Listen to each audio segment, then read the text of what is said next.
Bajo un sol implacable, el desierto egipcio parece infinito. Las dunas ondulan como olas inmóviles. Pero el silencio no es vacío. Es denso, expectante. El aire caliente distorsiona el horizonte, como si todo lo que vemos no fuera más que un espejismo. Entre estas arenas se alza el Valle de los Reyes, un cementerio tallado en piedra donde los faraones fueron enterrados, con la esperanza de vivir eternamente en el más allá. Durante más de 3 milenios, algunas tumbas han permanecido intactas, selladas con el peso del tiempo. Y, según cuentan, protegidas por maldiciones, destinadas a disuadir a los profanadores. En 1922, un arqueólogo británico llamado Howard Carter y su mecenas, el conde de Carnarvon, encontraron algo que cambiaría para siempre la historia de la arqueología y desataría uno de los mitos más persistentes del siglo XX: la maldición de Tutankamón. La prensa de la época habló de muertes misteriosas, de advertencias en jeroglíficos y de fuerzas invisibles capaces de atravesar océanos para alcanzar a sus víctimas. Algunos lo llaman coincidencia, otros justicia de ultratumba. Estás escuchando La morada de los siniestros.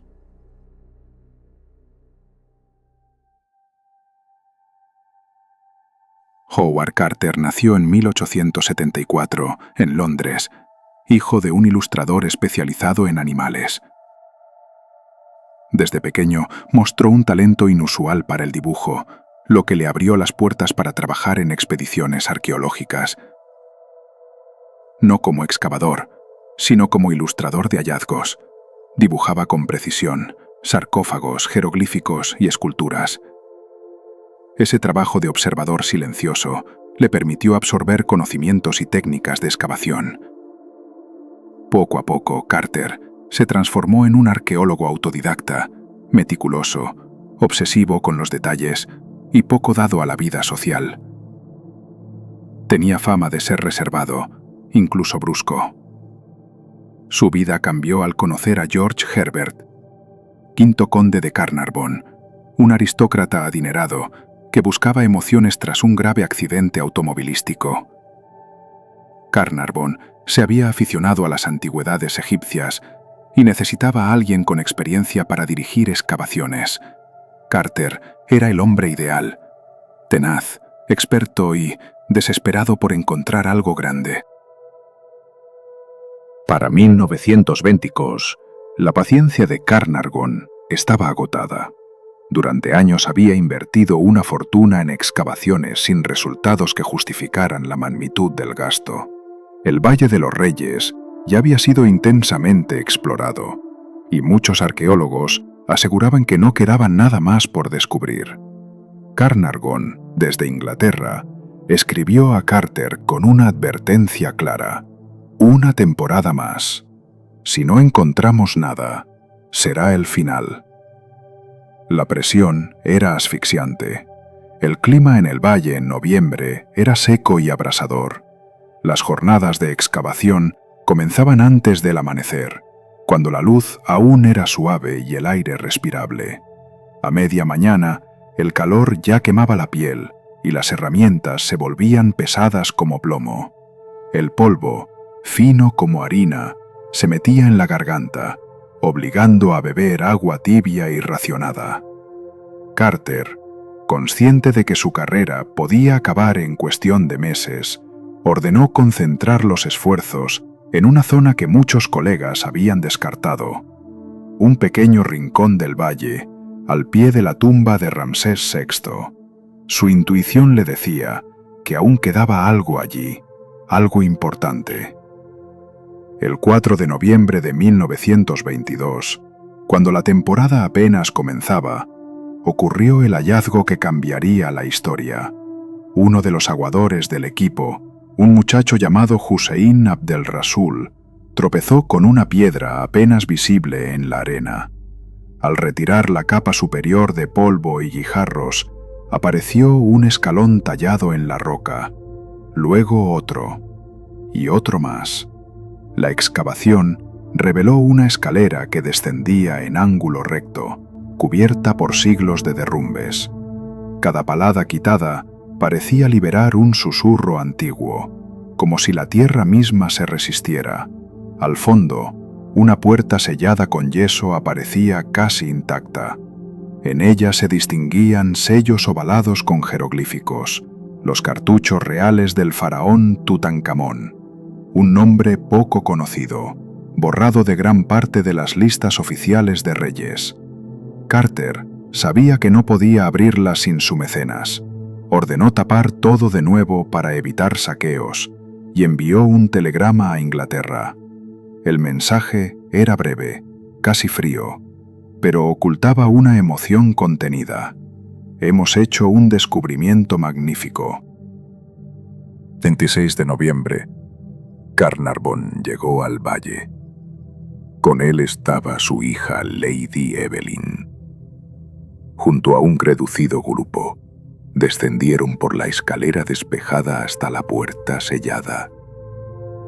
Carter perforó un pequeño agujero en la esquina superior y con manos que intentaban no temblar, insertó una vela. El aire viciado del interior hizo que la llama parpadeara. Sus ojos, adaptándose a la penumbra, comenzaron a distinguir reflejos. Había oro, mucho oro. Objetos amontonados como si el tiempo no hubiera pasado. Cofres, estatuas, carros, camas ceremoniales en forma de animales sagrados. Todo intacto. Carnarvon, conteniendo la respiración, preguntó: ¿Puede ver algo? Y Carter, sin apartar la mirada, murmuró: sí, cosas maravillosas. Detrás de esa sala abarrotada otra puerta esperaba: la cámara funeraria de Tutankamón. La apertura oficial de la cámara funeraria se realizó en febrero de 1923, bajo estricta supervisión.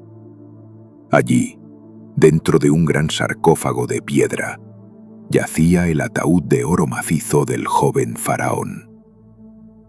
El hallazgo fue celebrado en todo el mundo. La prensa británica y estadounidense enviaba crónicas diarias desde Egipto. Pero unas semanas después, el 5 de abril, la noticia dio un giro oscuro. Lord Carnarvon murió en El Cairo a los 56 años. La causa oficial fue una septicemia causada por la infección de una picadura de mosquito, agravada por una herida de afeitado. Sin embargo, el Daily Mail y otros medios afirmaron que se había encontrado en la tumba una advertencia en jeroglíficos: la muerte golpeará con su miedo a aquel que turbe el reposo del faraón. Aunque nunca se comprobó su existencia, la frase encajaba perfectamente con el clima de misterio que rodeaba al hallazgo. Para aumentar el dramatismo, se informó que la noche de la muerte de Carnarvon, El Cairo sufrió un apagón, y que en Inglaterra, el perro del aristócrata murió aullando. La prensa no tardó en catalogar cada fallecimiento relacionado con la tumba como obra de la maldición.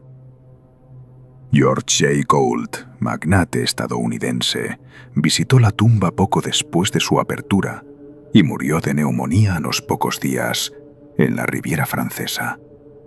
Aubrey Herbert, hermanastro de Carnarvon, falleció en septiembre de 1923 tras una operación ocular. Se dijo que su salud había caído en picado después de la muerte de su hermano. Hugh Evelyn White, arqueólogo, se quitó la vida en 1924. Rumores de la época afirmaban que había dejado una nota mencionando que no podía soportar la maldición.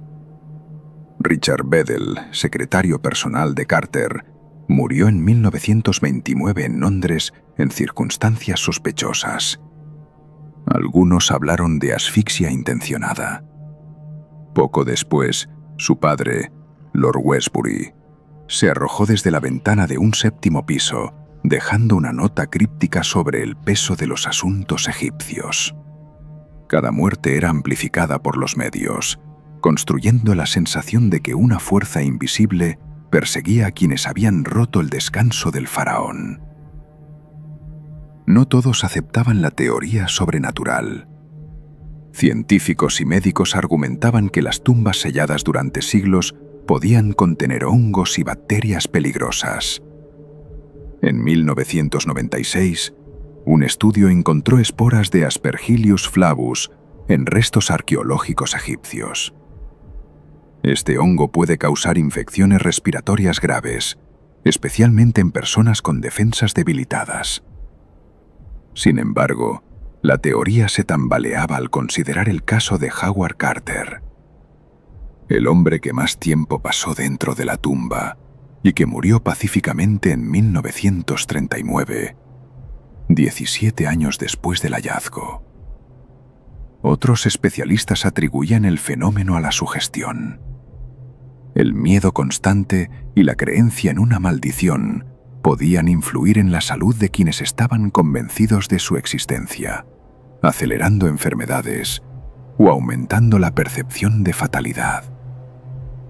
La historia de la tumba de Tutankamón trascendió la arqueología para convertirse en mito. Se escribieron libros, se rodaron películas, y la figura del joven faraón se transformó en un icono de misterio. La maldición, real o no, sirvió como advertencia para exploradores y curiosos. También reveló el poder de la prensa para dar forma a una narrativa que todavía hoy seguimos repitiendo. En museos de todo el mundo, las piezas de la tumba siguen atrayendo multitudes. Algunos visitantes aseguran sentir una presencia frente a ciertos objetos. Otros hablan de mareos o escalofríos inexplicables. El Valle de los Reyes guarda aún tumbas sin abrir. Tal vez, como dicen los escépticos, la maldición no exista, o tal vez sí, pero no de la forma en que la imaginamos. Quizás sea un recordatorio de que todo descubrimiento tiene un precio. ¿Y usted? Si estuviera frente a una puerta sellada desde hace 3000 años, ¿la abriría?